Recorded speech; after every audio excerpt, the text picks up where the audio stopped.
There are waste, redundancies, and headcounts in headquarters that need to be addressed. There's just no doubt. Look at a lot of the climate programs that have been pursued at the Defense Department. The Defense Department is not in the business of climate change, solving the global thermostat. We're in the business of deterring and winning wars.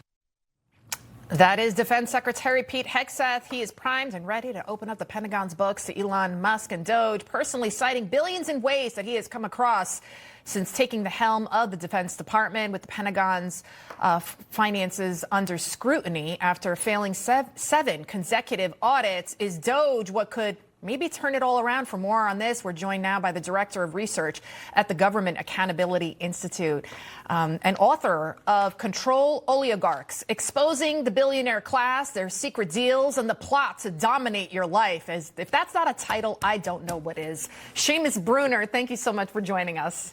Hey, Lydia, it is great to be with you. Yeah, DOGE is upending entire business models in the swamp, and that is why everyone's freaking out about it for way too long, decades, really. The people of Washington, D.C. have been getting rich off of the taxpayers' dime, and they do it through all these programs, and it's all so complicated. Nobody can understand what these things are for. But, yeah, they use things like climate change or DEI-type stuff to really pad their own pockets. You know, Seamus, unfortunately, not everyone is on board with DOGE. Opposition to Elon Musk, the DOGE head, is so adamant that federal technology staffers are outright resigning rather than helping DOGE restore efficiency. Some are so sensitive that they consider Musk's idea of bullet pointing what they do every day harassment. Can you imagine you get an email to say, what did you do for the entire week? And that's somehow you're being harassed. Listen to what some of them said. Watch this. This is clearly an attempt from Elon Musk to harass and bully and intimidate the federal workforce. I'm working, trying to catch up on things, and then I get that email on top of it. It's very hard to keep your train of thought when you're getting threatened and harassed like that. This really feels like a betrayal in some sense.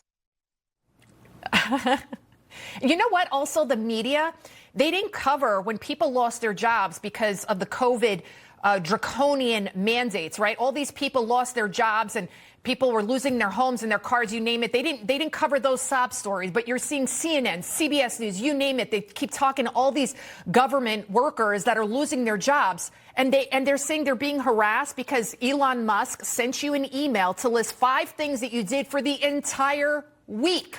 I mean, what do you think about the media's role in how this entire story is being covered, Seamus?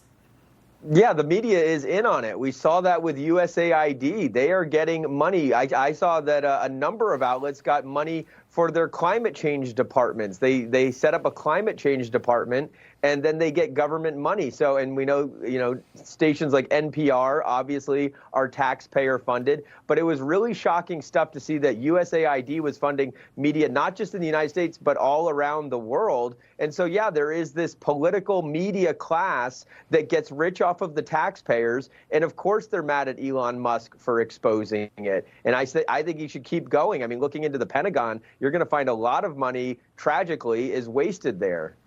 Yeah, and then speaking of media lies and Democrats gaslighting, the one that President Trump, that he's going to use DOGE as a guise to cut Social Security, something that the commander-in-chief has denied over and over again. Take a look. Can you guarantee that Medicare, Medicaid, Social Security will not be touched? Yeah, I mean, I have said it so many times, you shouldn't be asking me that question, okay? This will not be read my lips. It won't be read my lips anymore.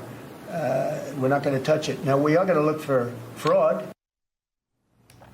I mean, if anything, Seamus, DOGE is helping find money that can be put towards programs that benefit Americans. What do you think?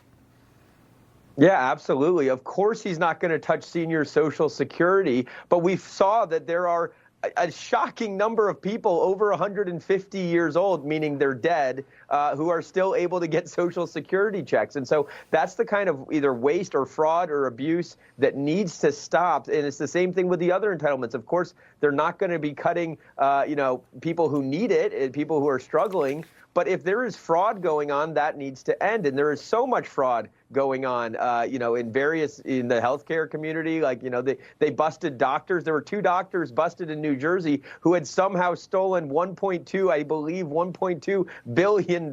So huge amounts of money being spent. And if there's any fraud, it's got to stop. Yeah, well, who would have thought that it's such a controversial thing? Why would anybody be against rooting out fraud and waste unless they don't want the cash flow to stop for some reason? Seamus Bruner, thank you so much for joining us. Thanks, Lydia.